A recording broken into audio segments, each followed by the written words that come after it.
नुसतं बसण्यापेक्षा नसती उठाठेव कर पण कर, असं ते खरं तर असायला पाहिजे की नाही? मी घरात बोलताना असेच बऱ्याचदा एकमेकाला टोमणे आपण मारतो ना भावा बहिणींमध्ये, तसं व्हायचं. तर माझा भाऊ म्हणे की तू एक काम कर, तू हेच हा जो टोमणा मला मारलायस तो तू व्हिडिओ करून टाक इंस्टाग्राम वरती.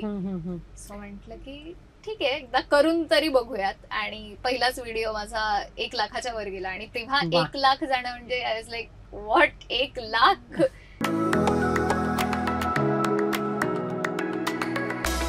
हॅलो फ्रेंड्स, मी सुप्रिया कुऱ्हाडे. सोशल स्टार मध्ये तुम्हा सर्वांचं खूप खूप स्वागत. आज आपल्या सोशल प्लॅटफॉर्मवर आलेली आहे तुम्हा आम्हा सर्वांची लाडकी आणि गोड मुलगी नेहा कुलकर्णी. आपण तिचं खूप स्वागत करूयात या कार्यक्रमात. नेहा, तुझं खूप खूप स्वागत. आम्ही तुझे सगळे हे व्हिडिओज छान छान पाहत असतो. खरं तर कॉमेडी आणि सकास्टिक असे तुझे हे छान कॉम्बिनेशनचे मस्त व्हिडिओज असतात. कशी झाली तुझ्या रील्सची सुरुवात, काय सांगशील आपल्या प्रेक्षकांना? सुरुवात म्हणजे मी याआधी पण सोशल मीडियावरती थोडंफार काम केलेलं होतं. आणि मराठी किडा या चॅनलवरती मी आधी काम करायचे. त्यानंतर मला थिएटर करायला फार आवडायचं, ऍक्टिंग करायला मला आवडते आत्ताही. सो मी थिएटर करायला लागले मधली काही वर्ष. आणि कोविड आला. कोविडमुळे थिएटर करणं बंद पडलं. बट थँकफुली मला त्याचा फायदाच झाला, कारण की मी सोशल मीडियावरती काहीतरी कॉन्टेंट क्रिएट करूयात असं ठरवलं. मी सगळ्यात आधी मोटिवेशनल व्हिडिओ टाकलेला होता. त्याची पण एक भन्नाट स्टोरी आहे की मी तो का टाकला. पण माझ्या आईने मला त्याच्यासाठी फोर्स केलेलं होतं की तू इफ आता थिएटर पण नाहीये चालू, बाकी पण काही गोष्टी चालू नाहीयेत, तर नुसती बसू नकोस. माझ्या आईचं नेहमी म्हणणं असतं की नुसतं बसण्यापेक्षा काहीतरी कर बाबा. म्हणजे नुसतं बसण्यापेक्षा नसती उठाठेव कर पण कर, असं ते खरं तर असायला पाहिजे. एक्झॅक्टली. मग मी आधी युट्यूब वरती एक व्हिडिओ टाकला होता. सुरुवात माझी युट्यूब पासून झाली, खूप कमी लोकांना माहितीये. पण मग मी युट्यूब वरती स्किट केलं होतं की लॉकडाऊन मधल्या लोकांचे प्रकार असं. आणि मग तसं नसती उठाठेव नाव देऊन त्या चॅनलची सुरुवात झाली. आणि मग इंस्टाग्राम वरती मी घरात बोलताना असेच बऱ्याचदा एकमेकाला टोमणे आपण मारतो ना भावा बहिणींमध्ये, तसं व्हायचं. तर माझा भाऊ म्हणे की तू एक काम कर, तू हेच हा जो टोमणा मला मारलायस तो तू व्हिडिओ करून टाक इंस्टाग्राम वरती.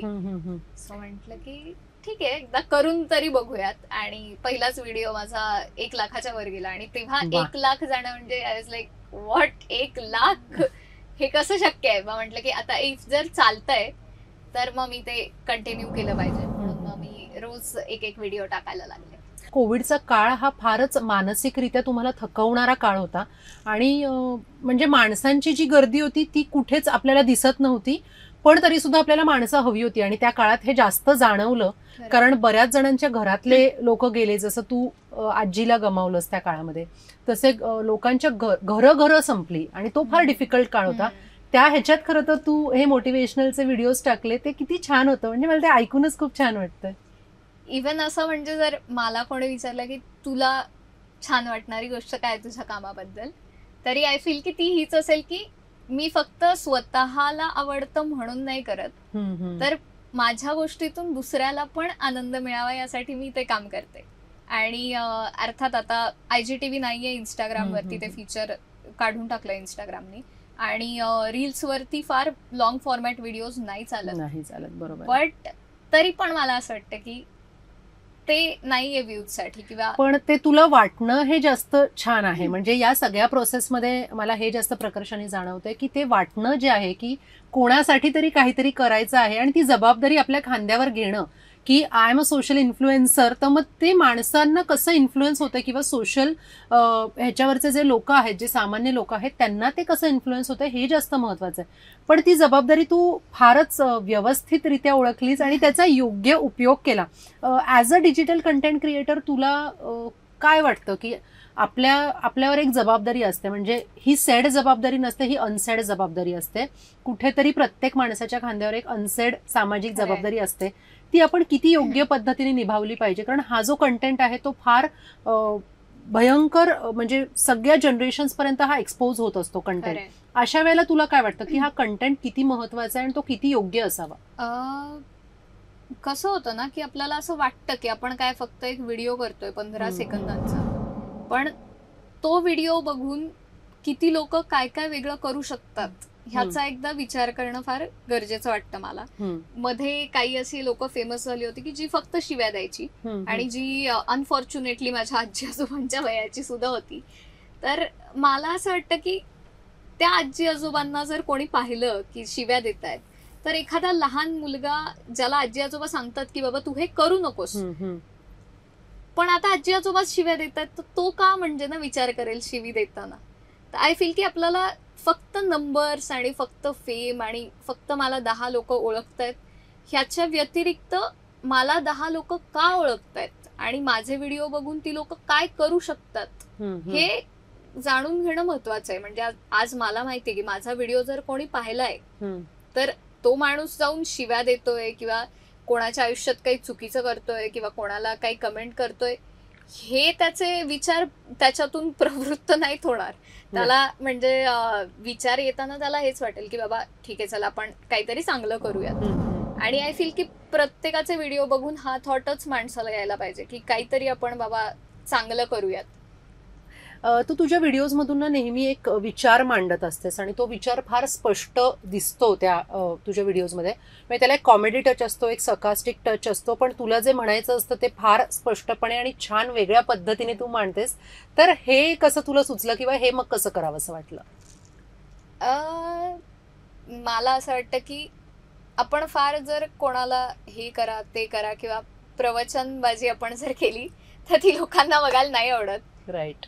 आणि इवन मला जर कोणी उद्या येऊन असं सांगितलं की बाई असं कर तसं कर तसं कर तसं कर, तर मी असं म्हणेन नाही कोण आहेस रे तू, जा बाबा जा. तर मी जर असं उद्या केलं तर लोक मला तेच म्हणतील कोण आहेस तू, म्हणजे फेमस झालीस म्हणजे काय ना. तर मला असं वाटतं की माझे विचार आहेत ते विचार मी जेवढ्या चांगल्या पद्धतीने माझ्या वागण्यात आणते तेवढे जर समोरच्याने आणावेत असं मला वाटत असेल तर ते आपण त्याला पटेल अशा भाषेमध्ये सांगणं गरजेचं आहे. आय फील की आज सोशल मीडियाचा सगळ्यात जास्त यूज यूथ करतो आपल्याकडे आणि इंस्टाग्रामचा जर स्पेसिफिकली आपण बघायला गेलो तर यूथ सगळ्यात जास्त यूज करतो. आणि मग अशा वेळेला माझ्या वयाच्या मुलांना मला जसं सांगितलेलं आवडेल तसंच त्यांना पण सांगितलेलं आवडेल आणि तसेच विचार मांडले तर ते लोकांना आवडतात पण आणि मे बी ते आपल्या विचारांशी काय म्हणतात की ऍग्री पण करू शकतात. तर मला असं वाटतं की प्रवचनबाजी करण्यापेक्षा मी फनी वे मध्ये सांगते आणि माझे विचार मांडते. तुझे व्हिडिओज असे असतात की ते लहान मुलं किंवा प्रत्येक वयोगटातील प्रत्येक जण पाहू शकतो, कारण इतके छान आणि पॉझिटिव्ह तुझे व्हिडिओज असतात. हे सगळे व्हिडिओज करत असताना तू स्क्रिप्टिंग पण करतेस का मग इम्प्रॉम्प्टू असतं ते की आता मला वाटलं आता हे आपण पटकन करूयात किंवा मग आज काहीतरी वाटतंय तर संध्याकाळी पटकन करून टाकूयात, का मग त्याचं प्रॉपर स्क्रिप्टिंग R&D हे सगळं होत असतं? जर म्हणजे एखादी स्टोरी टाकायची आहे तर फार एवढा विचार कोणी करत नाही की काय करावं किंवा जे सुचेल पटकन ते आपण पटकन स्टोरीवरती टाकतो. पण जर एखाद्या गोष्टीचा व्हिडिओ करायचा आहे तर मला पर्सनली असं वाटतं की त्याचा प्रॉपर स्क्रिप्टिंग झालं पाहिजे आणि त्याच्यामध्ये विचार करून आपण केलं पाहिजे. कारण जेव्हा आपण आपल्याला एखादा फर्स्ट थॉट येतो त्या थॉटवर आपण 10 वेळा विचार केल्यानंतर ती गोष्ट करणं आणि ती फर्स्ट थॉटला करणं ह्या दोन्हीमध्ये खूप जास्त डिफरन्स. ते सगळं तावून सुलाखून निघतं आणि त्याच्यानंतर जसं आपण म्हणतो ना की हिऱ्याला आपण फार हे करतो त्यावेळेला तो हिरा तयार होतो, तसं जसं तू म्हणतेस ते बरोबर आहे. त्यामुळे मला असं वाटतं की स्क्रिप्टिंग करणं गरजेचं आहे. काही जणांना असं असतं की त्यांना असं वाटतं की नाही बाबा स्क्रिप्टिंग गरजेचं किंवा आय फील ते प्रत्येकाच्या कॅपॅबिलिटीनुसार किंवा प्रत्येकाच्या थॉट प्रोसेसनुसार ती गोष्ट डिफर करते.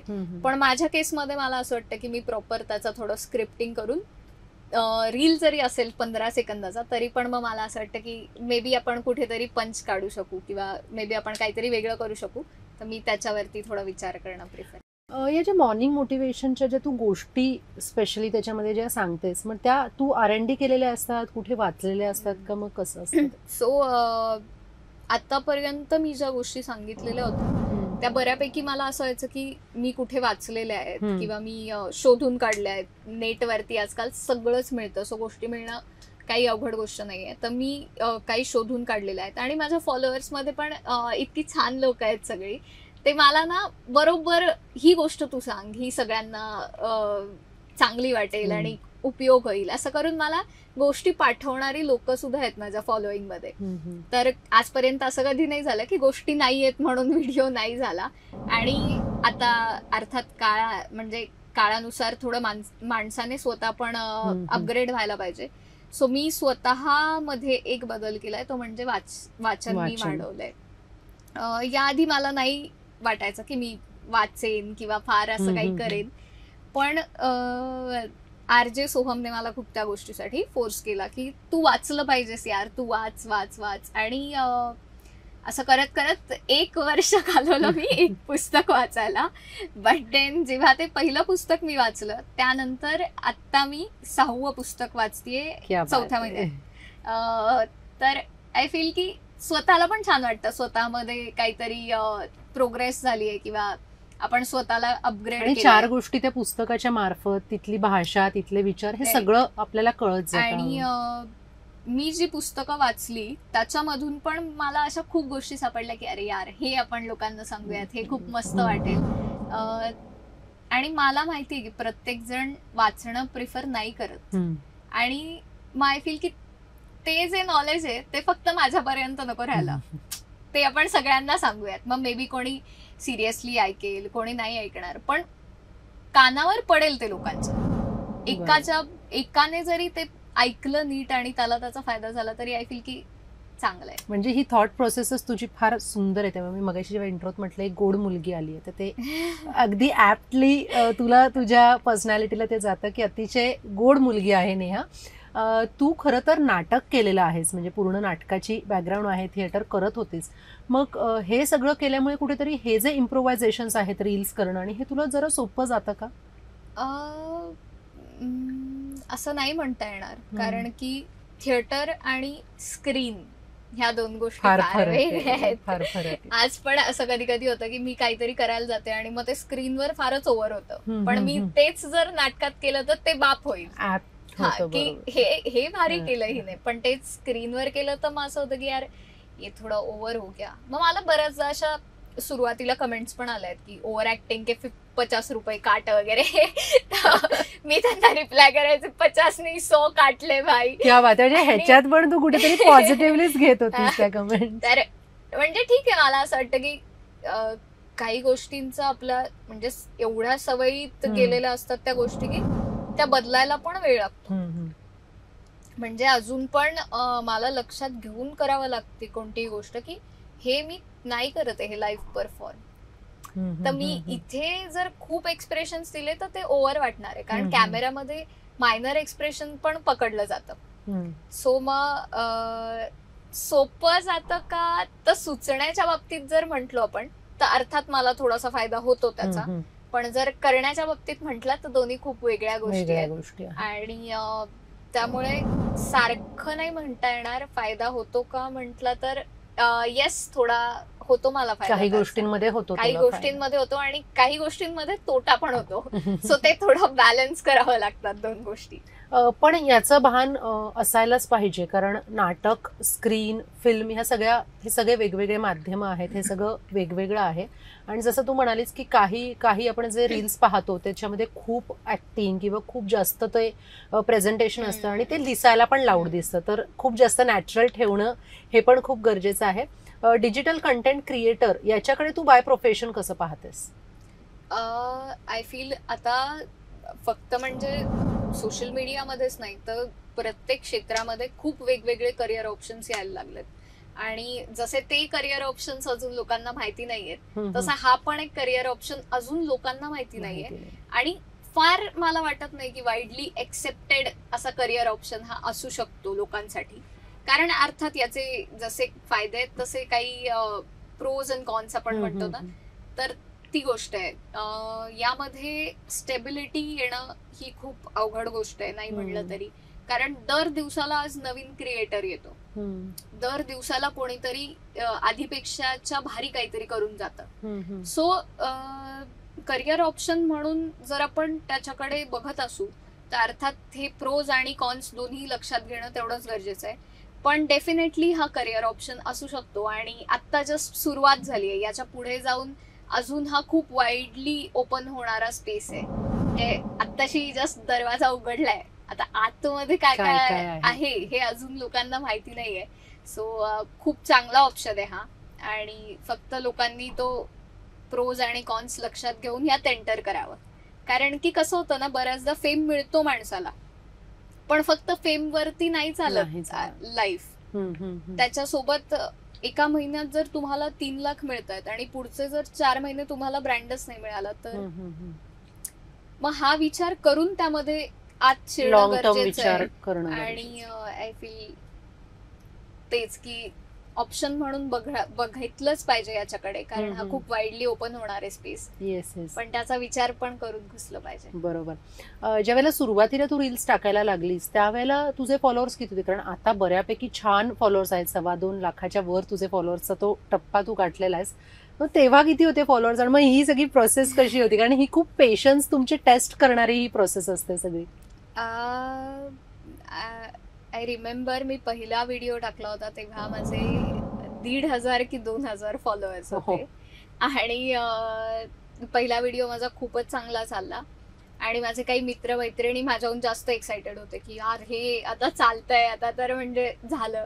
तर त्यांच्याकडे आत्ता पण 2,000 पासून ते आत्ता जेवढे फॉलोअर आहेत सगळ्याचे स्क्रीनशॉट आहेत. म्हणजे मी नाही कधी केलं असं की यार चला 5,000 झाले, 10,000 झाले, 20 झाले, 30 झाले, तर स्क्रीनशॉट. पण त्यांनी असे पूर्ण सगळ्या जर्नीचे माझे स्क्रीनशॉट काढले की ह्या दिवशी हे झालं, ह्या दिवशी हे झालं. तर माझ्यासाठी तसं बघायला गेलं तर काही जण खूप चांगलं काम करतात आणि त्यांचे खूप उशिराने फॉलोअर्स वाढलेत कम्पॅरेटिव्हली.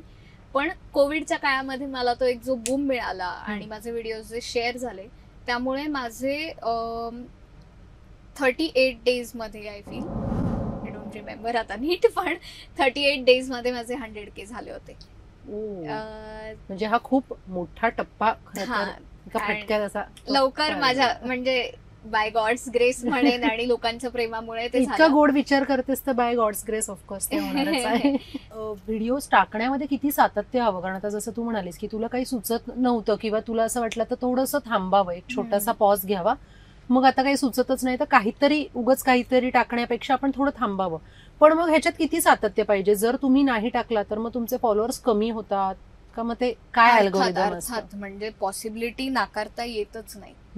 आपण शाहरुख किंवा सलमान नाहीये की आपण काहीच केलं नाही 2 वर्ष तरी आपला मूवी पुढचा येईल, तो हाऊसफुल होईल, असं काही नाहीये. तर नक्कीच ड्रॉबॅक्स आहेत तुम्ही जर व्हिडिओ नाही पोस्ट केले तर. जेवढी चांगली कन्सिस्टन्सी आहे तेवढा जास्त फायदा मिळणार आहे. कन्सिस्टन्सी खूप जास्त महत्वाची आहे आय फील. आणि एखाद्या वेळेला ना कधी कधी असं होतं की कॉन्टेंट मध्ये दम नाहीये पण कन्सिस्टन्सी आहे, आणि त्यामुळे तो माणूस पुढे गेलाय. तर आय फील की सगळ्यात जास्त इम्पॉर्टंट ह्या करिअरमध्ये काही असेल तर ती कन्सिस्टन्सी आहे. आणि कन्सिस्टंटली व्हिडिओज टाकले की त्याचे बरेच फायदे आहेत. अकाउंटचा रीच कमी होत नाही, इंस्टाग्राम स्वतः तुमचे व्हिडिओ पुश करत राहतं, आणि बऱ्याच गोष्टी जर आपण अनालिटिकली बघायला गेलो तर. पण कन्सिस्टन्सी सगळ्यात इम्पॉर्टंट गोष्ट आहे ह्या फील्डमध्ये. नक्कीच. ऍज अ कंटेंट क्रिएटर तू जो सोशल प्लॅटफॉर्मवर किंवा सोशल मीडियावर हा जो काही भरमसाठ कंटेंट पडतोय, म्हणजे दिवसागणिक माझ्या मते खूप लाखांमध्ये व्हिडिओज पडत असतील, तर त्याच्याकडे तू ऍज अ कंटेंट क्रिएटर म्हणून कसं पाहतेस? मला कसं वाटतं ना की आधी टिकटॉक होतं आणि आपण पाहिलंय की टिकटॉकर्सचं काय वेड क्रेज काय होती टिकटॉकर्सची. तर पण आज आपण बघतो तर कुठेच त्यातले अर्ध्याच्या वर लोक दिसत सुद्धा नाहीत टिकटॉकर्स मधले. मग ह्या वेळेला आपण असा विचार केला पाहिजे की आपण काय थॉटनी व्हिडिओ करतोय, म्हणजे त्याचा खरंच राहणारे लॉंग लास्टिंग इफेक्ट की जेवढ्या लवकर आपण वर गेलोय तेवढ्याच लवकर खाली पडणार आहोत. तर दिवसाला जरी कित्येक क्रिएटर्स येत असतील ना तरी सुद्धा आय फील की आपला जो समाजावरती पडणारा इफेक्ट आहे तो किती जास्त पडतोय आणि तो किती लॉंग लास्टिंग आहे ते बघणं जास्त गरजेचं आहे. कारण की आज फेम मिळणं खूप इझी झालंय. आधी ऑडिशन्स देत लोक फिरायचे सगळीकडे, मग कुठेतरी एखादं काम मिळायचं, मग जाऊन त्यांना कुठेतरी लोक ओळखायला लागायला तर 10-20 वर्ष चांगल्या चांगल्या ऍक्टर्स कडून गेलेली आहेत. पण आज जर तेवढा फेम मिळवायचा व्हायला एखाद्याने तर एखाद्या व्हिडिओत सुद्धा तो मिळून जातो. कारण आजकाल एक्सपोजर भयंकर वाढलेला आहे आणि तुम्हाला प्लॅटफॉर्म्स खूप वाढले, सोशली खूप प्लॅटफॉर्म्स जे की पूर्वी ते नव्हतं. आज तुम्ही एखादा छोटासा ऍक्ट एखाद्या लहान मुलाचा टाकला तरी तो पटकन व्हायरल होतो किंवा तुम्हाला लोक ओळखायला लागतात. पण ही मला तुझी थॉट खूप आवडला की कुठलंही यश हे तुमच्या पटकन डोक्यात जातं का म्हणे, कारण आपण जितकं पटकन वर गेलो ती तितकी खूप शॉर्ट प्रोसेस असते. कसं झालंय ना आता की व्हिडिओ तुम्ही काहीही टाकला ना, म्हणजे एखादा फालतू व्हिडिओ असेल की ज्यात एखादा काहीच नाहीये बेसिकली, एखादा माणूस काहीही करतोय, शिव्या देऊन जातोय, तो फेमस होतोय, त्याचा काहीच लॉंग लास्टिंग त्याचं करिअर होऊच नाही शकत. म्हणजे तो जेवढ्या लवकर फेमस झालाय तेवढाच लवकर तो खाली पडणार आहे. तर तुम्ही जे काही करताय त्याने किती लॉंग लास्टिंग समाजावरती त्याचा परिणाम तुम्ही घडवू शकता, ही सगळ्यात महत्वाची गोष्ट वाटते मला. कारण की आज आता मी कोविडमध्ये मॉर्निंग मोटिवेशन स्टार्ट केलं, पण मला आजही पहिला व्हिडिओ तुझा मॉर्निंग मोटिवेशनचा हा होता, आणि मग मी टाकले नाहीत ते व्हिडिओ. तर तू का नाही टाकत आहेस, आम्हाला हवेत तुझे व्हिडिओ. तर मला वाटतं की त्याचा इम्पॅक्ट जो आहे ना तो लॉंग लास्टिंग पाहिजे. म्हणजे व्हिडिओ तुम्ही कदाचित एकच टाकलाय पण त्याचा इम्पॅक्ट खूप जास्त आहे ना, तर आय फील की ती खूप चांगली गोष्ट आहे. राईट. खरं तर इतक्या लहान वयात इतका छान विचार करतेस, आणि जसं म्हणतेस की हे जे काही व्हिडिओज टाकले जातात त्याचा लॉंग लास्टिंग इफेक्ट असायला पाहिजे, जेणेकरून सामाजिक ज्या गोष्टी आहेत त्या सुद्धा बॅलन्स झाल्या पाहिजेत. आणि तुझ्यात ते सामाजिक भान प्रचंड लेवलला आहे, खूप मॅच्युरिटी आहे. तू सोशल स्टारच्या या प्लॅटफॉर्मवर आलीस आणि आमच्याशी खूप छान गप्पा मारल्यास, तुझे मनापासून आभार. थँक्यू सो मच मला बोलवलं, आणि मला सगळ्यांनी जे काही प्रेम दिलंय त्यासाठी मी खूप ग्रेटफुल आहे. कधीतरी जसा एखादा चान्स मिळतो की मला सगळ्यांना सांगता येईल की खरंच मी खूप ग्रेटफुल आहे, तुम्ही जे काही दिलं, आणि तुमच्यामुळे मला खूप गोष्टी मिळाल्या आहेत. माझी लाईफ तुमच्यामुळे खूप छान सॉर्ट पण झालीये, आणि थँक्यू सो मच तुम्हाला सगळ्यांना. Thank you so much Neha. आपल्याकडे आज नेहा आलेली आहे आणि तिने इतके छान छान थॉट्स, विचार तुमच्याशी शेअर केले. इतकी पॉझिटिव्ह मुलगी एखादीच असू शकते, आणि इतका छान विचार करणारी, जिला सामाजिक भान हे प्रचंड लेवलवरचं आहे. तिची मॅच्युरिटी पाहता, तिचं वय पाहता, आणि खूपच छान आपल्या या सोशल स्टारच्या गप्पा झालेल्या आहेत. आज आपण सोशल स्टारमध्ये इथेच थांबणार आहोत. नमस्कार.